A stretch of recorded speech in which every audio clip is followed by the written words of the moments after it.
complete walkthrough of What a Wonderful World, a chord analysis of all the chords of the song and how they work together. And we're going to use our chord analysis tool to help us along the way. So if you haven't seen this, you can choose any key and it will show you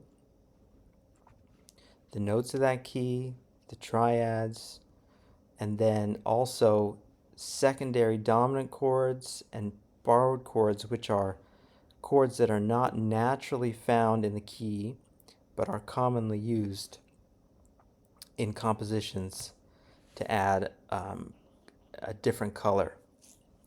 So, and then you can also switch between the seventh chords and the triads here. So let's listen and walk through it. A 1 to minor 3, 4 to minor 3, 2 to 1.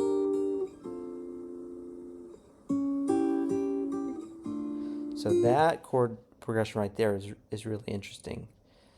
You've got this A7, which isn't in the key, but sounds beautiful. So F, A minor, B flat, A minor. You can simply come over here, F, A minor, B flat, A minor. That tells us it's the 1, the minor 3, 4, and back to minor 3. So how do we think about this A7? This A7 is something called a 5 of 5, or a secondary dominant, or not 5 of 5, 5 of minor 6 going to 6. And that is called a secondary dominant. So a seventh chord is a dominant chord, but in the key of F, our dominant chord is C, right here. So if we were to pretend that we're in the key of D minor, and then we play the 5 chord of that key, you'll get A7. And so you can think of this as the 5th chord of the 6th chord going to the 6th chord. So that might be a little confusing, but really you just kind of look at where you're headed, which is this minor 6, and then we're asking ourselves, if we were in this key, what would the dominant 7 chord be? And the answer to that is A7. So you get this beautiful sound and playing a chord that's actually not in the key of F, but sounds great.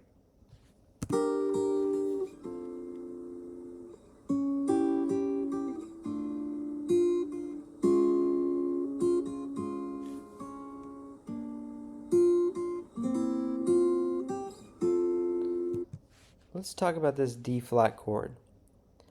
This chord also is not found in the key of F major, but it is found in the parallel natural minor scale, which is F minor.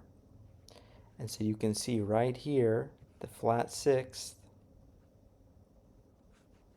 is D flat. So normally in F, the D is just a regular D natural, but in the minor scale you have that flat 6th degree, so that gives us this D flat major chord. Really pretty sound.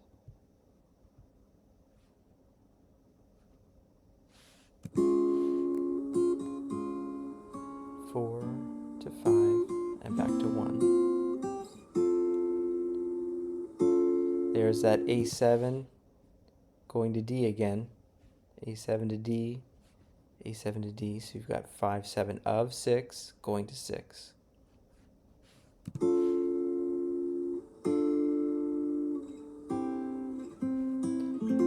This is all repeat.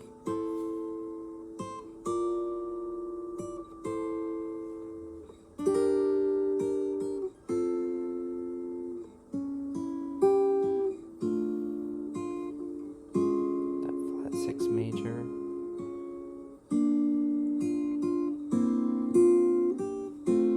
Now we're coming up on the bridge of the song.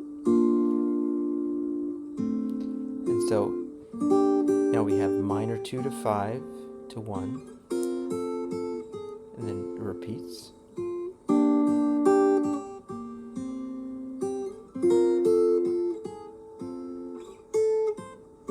Minor 6 to 5. And now we have this really pretty chord sequence.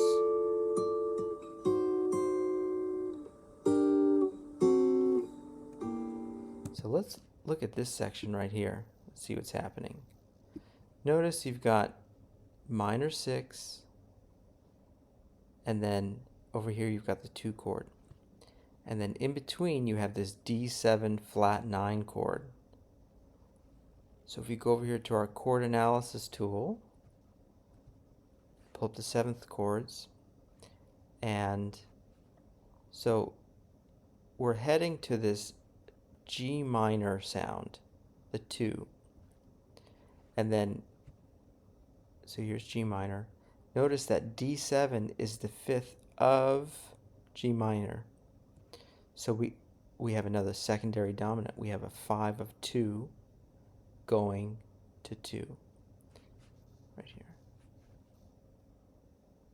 5 of 2 going to 2. 2. So it happens here and it happens here. But after this instance, it doesn't go to G minor, it goes to C7, which is the 5 chord in the key of F. So it's a really pretty sequence. Let's listen to it one more time.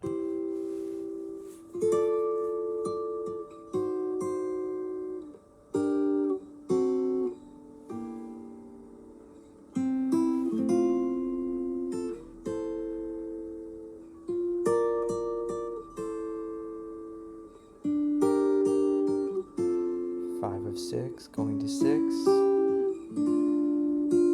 flat 6 major borrowed chord, 4, 5, 1.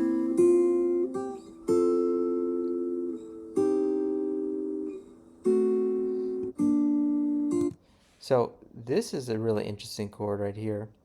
Normally the 5th chord is major,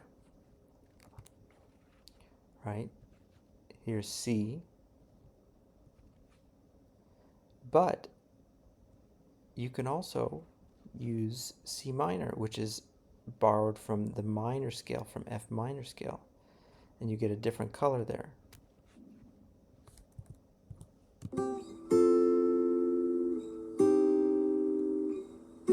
There's that D7 chord again, which is, our 5 of 2, and it goes to the 2 chord, to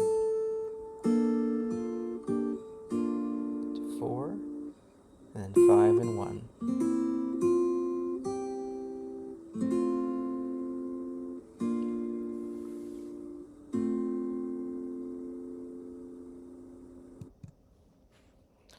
So really beautiful song, great use of borrowed chords and secondary dominants. I did want to note that since this chord melody is using, very simple 3-note chords, oftentimes we're leaving off notes to, because the whole point is, to learn these pretty triad shapes.